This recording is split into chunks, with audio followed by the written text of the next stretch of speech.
네, 러시아가 우크라이나의 수도 키예프를 향해 포위막을 좁혀가는 모습입니다. 해가 뜨기 전부터 공격을 재개해서 키예프 함락이 초읽기에 들어갔습니다. 자세한 내용 전문가와 살펴보겠습니다. 박병환 유라시아 전략연구소장 나와 계십니다. 어서 오세요. 네, 안녕하십니까.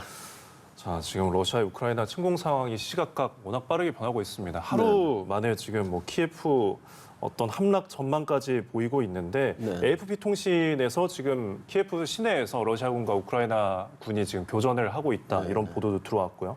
수도를 점령하게 되면 그 다음 수순은 무엇일까요?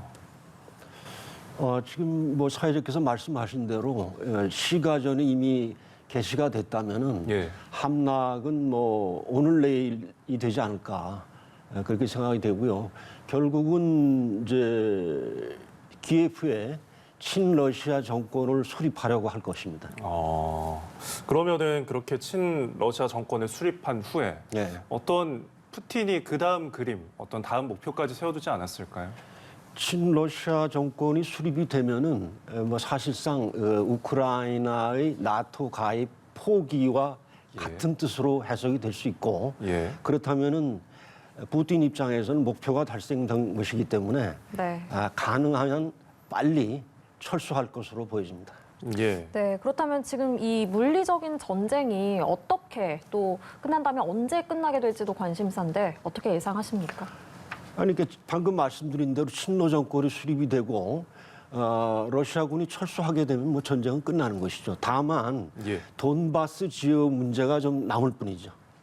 네, 이에 관련해서 이제 중국과 미국이 좀 예측하는 게 다른 것 같아요. 중국 전문가는 푸틴 대통령이 속전속결로 정권 교체 목표를 달성하고 이제 전쟁이 끝날 거다라고 전망을 했는데 토니 블링컨 미국 국무장관은 시간이 좀 걸릴 거다 이렇게 보고 있거든요. 제가 보기에도 중국 측의 그 예상이 더 설득력이 있다 보고요.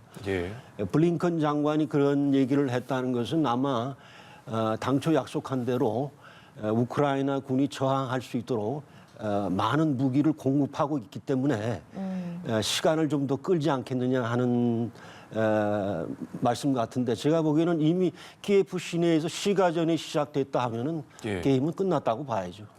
그렇군요. 그러면 그런 전망들이 하루 사이에 불과 몇 시간 안에도 벌어질 수 있다는 말씀이신가요? 네, 제가 보기엔 지금 시차가 그쪽하고 6시간 내지 7시간 차이가 나니까 내일이면 아마도 뭐 늦어도 내일 오후쯤이면 결판이 나지 않을까 이렇게 보여집니다. 그렇습니다. 사실 이번에 이런 우크라이나 사태를 겪으면서 어찌 보면 러시아와 미국 간의 신냉전이다 이런 분석이 많이 나오고 있었는데 이거는 신냉전이라는 것도 일종의 비유였고 더 나아가서 이제 제2의 냉전이 올 수 있다라는 분석도 있거든요. 어떻게 보시나요? 네, 뭐 신냉전, 제2의 냉전 뭐 대동소이한 표현인데요. 이제 나토 미국을 중심으로 하는 나토와 러시아 간의 이제 긴장 관계가 어느 정도는 유지가 될 겁니다. 그러나 제가 보기에는 그리 오래 갈 걸로 보지 않습니다. 특히 지금 미국의 입장에서 패권에 도전하는 세력은 러시아가 아니라 중국입니다. 그래서 중국에 대한 중국의 패권 도전을 분쇄하기 위해서 미국은 러시아와 원만한 관계를 유지하는 것이 더 현명할 것이기 때문에 아마 미국 자신도 이에 대해서 잘 알고 있을 겁니다. 네, 또 미국과 유럽 등 서방은요 지금 러시아의 침공을 규탄을 하면서도 군사적인 개입은 없을 거다 이렇게 선을 긋고 있습니다. 이렇게 나서는 이유는 뭘까요? 그거는 만일 예를 들어서 러시아군과 나토군이 직접 교전을 하게 되면은 아마도 제3차 세계대전으로 확대될 수도 있기 때문에 그러한 것은 피하고자 하는 것이죠. 제3차 세계대전은 막자 이런 의도다. 그럼 푸틴 대통령이 서방의 이런 태도, 이런 상황을 계산했을 수도 있을 거다 이렇게 보십니까? 당연히 계산을 했을 것이고요. 바이든 대통령뿐만 아니라 그 나토 사무총장도 뭐 오늘도 그랬고 이미 오래전부터 러시아군이 우크라이나를 침공하더라도 나토군을 파견하지 않겠다는 얘기를 이미 오래전부터 해왔습니다.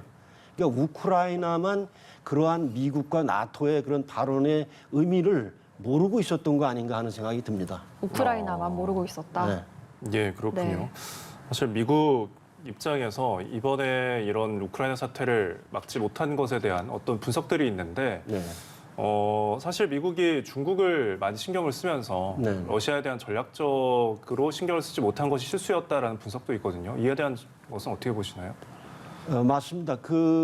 러시아가 이번에만이 아니고 이미 오래전부터 나토의 동진에 대해서 반발하고 항의해 왔습니다. 예.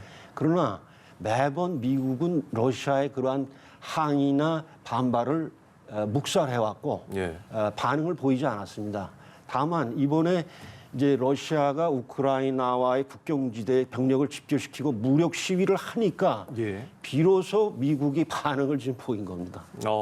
그리고 이렇게 이제 사태가 벌어지고 나니까 네. 침공 하루 만에 강력한 제재안을 내놨습니다. 뭐 미국이나 유럽, 서방이 EU와 함께 내놨는데 네.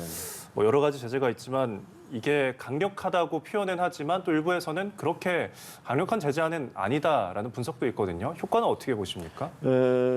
제 표현으로 하자면은 예. 한마디로 말씀드려서 미국을 비롯한 서방이 이번에 취한 제재는 그리 인상적이지 않습니다.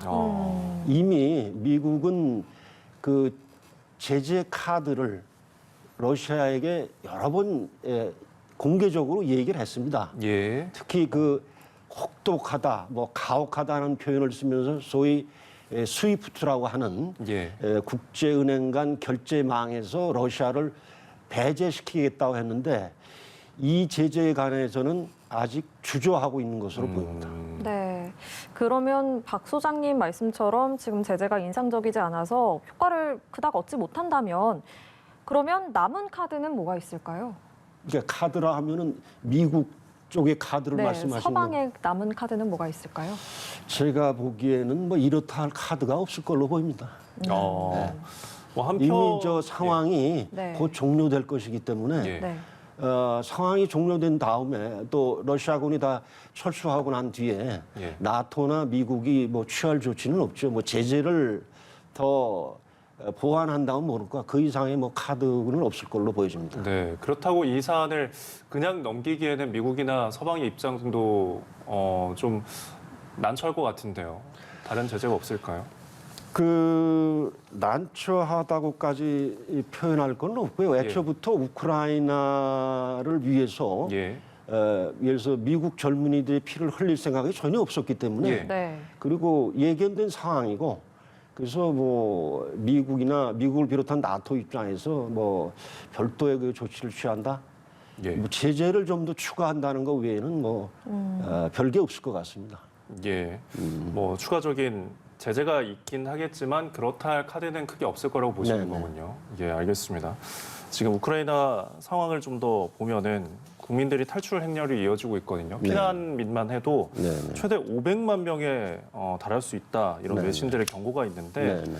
사실 난민 사태 뭐 어느 나라든 네. 내전이 있거나 하면은 문제가 되지 않았습니까? 네네. 국제사회에서도 어떻게 해결해야 할 문제일 것 같은데 어떻게 그래서 보십니까? 이 대목에서 제가 최근까지도 미국과 영국의 정부 당국과 언론이 뭐 오늘 전쟁이 난다, 내일 난다, 3일 뒤에 난다, 심지어는 2월 16일 뭐 새벽 2시인가 3시에 난다라고까지 이렇게 그 프라파간다를 했는데 네. 참 이해할 수가 없었습니다. 미국이나 영국의 입장에서 전쟁이 나더라도 자기네들은 아무 피해를 입지 않을 가능성이 있기 때문에 쉽게 이렇게 전쟁을 입에 올렸는지 대단히 좀 그 의도가 무엇이었는지 지금 네. 우크라이나 옆에 있는 폴란드나 이 동구 국가들이 그 부담을 다 떠안게 생겼습니다. 그러니까 영국은 저기 도보 해협 건너 있고 예. 미국은 대서양 건너 있고 그러니까 네. 이 사람들이 쉽게 이렇게 전쟁을 입에 올렸던 건 아닌가. 오히려 러시아의 그 안보 우려를 어떻게든 해소시키려고 해줬더라면은 이 플랜 A가 아닌 B가 발동이 안 되는 것인데 푸틴으로서는 사실 어쩔 수 없는 상황이었다고 봅니다. 왜냐하면은 러시아가 미국에 대해서 우크라이나의 나토 개입 거부해라. 예. 그리고 동유럽에 있는 병력과 전략 무기를 1997년 이전으로 다시 되돌려라. 근데 여기에 대해서 성의 있는 답변을 하나도 해준 게 없습니다. 네. 그것이 푸틴으로 하여금 초강수를 두 개 만든 것이 아닌가. 예. 뭐 결코 러시아의 우크라이나의 침공이 정당하다든지 하는 그런 의미로 말씀드리는 것은 아닙니다. 예, 예. 네. 결국 이번 사태로 동유럽에는 극심한 혼란이 참 불거질 것 같은데요. 이번 사태가 우리나라에 미칠 영향 어떻게 보십니까? 우리나라에는 뭐 직접적으로 영향을 미칠 건 없고 뭐 이 보도에서 많이 나온 것처럼 뭐 제재 문제 그리고 또 며칠 전까지만 해도 파병 얘기가 나왔었는데 네. 아니 미국도 파병을 안 하는데 어떻게 대한민국이 파병을 할 수 있겠습니까? 예. 제재도 마찬가지입니다. 이미 2014년 크림반도 합병 당시에 우리 대한민국 정부는 그러한 합병을 승인하지는 않았고 예. 다만 제재도 하지 않았습니다. 근데 문제는 뭐냐면은 일부 조금 뭐 차이가 있겠습니다만은 우리 정부가 독자적으로 개별적으로 제재를 하든 안 하든 대차가 없습니다. 왜냐하면은 미국의 제재라는 거는 소위 세컨더리 보이콧 효과가 있기 때문에 네. 예를 들어서 러시아의 A라고 하는 기업과 거래하지 마라. 예. 그러면 미국 기업만 불이익을 받는 것이 아니고 한국 기업이 그 러시아 A 기업하고 거래를 하게 되면 예. 불이익을 받게 돼 있어요. 예. 그렇기 때문에 우리 정부가 독자적으로 개별적으로 제재를 부과하느냐 안 하느냐 예. 또 별로 의미가 없다고 봅니다. 예. 그런 제재에 근데 또 우리나라가 동참을 하거나 또 네. 앞으로 지금 일단은 아직 종전이 되지 않은 상황에서 진행 중인 전쟁이기 때문에 네. 정부에서도 대응이 필요할 것 같은데 어떤 것들이 필요할까요? 우리 입장에서는 뭐 상황을 관망하는 것 이외에는 뭐 특별한 그런 건 없다고 봅니다. 예. 최근에 뭐 정치인들을 비롯해 가지고 우크라이나가 94년도에 핵을 포기하는 바람에 이 꼴을 당했다. 그런 말씀들을 하시는 분들이 있는데 이거는 팩트가 전혀 잘못됐습니다. 예. 우크라이나에 94년도까지 있었던 핵무기라는 거는 그 소유권이 소련 그리고 소련을 승계한 러시아에 있었던 겁니다. 예. 그러니까 정확히 표현하면은 우크라이나가 94년도에 핵무기를 포기한 것이 아니라 원주인에게 반납하였을 뿐입니다. 그래서 그 얘기는 우리나라하고는 전혀 그 관계가 없는 얘기다 이런 말씀을 좀 드리겠습니다. 네, 알겠습니다. 오늘 말씀 여기까지 들어보겠습니다. 지금까지 박병환 유라시아 전략연구소장과 러시아의 우크라이나 침공 관련해서 이야기 나눠봤습니다. 고맙습니다. 네, 감사합니다.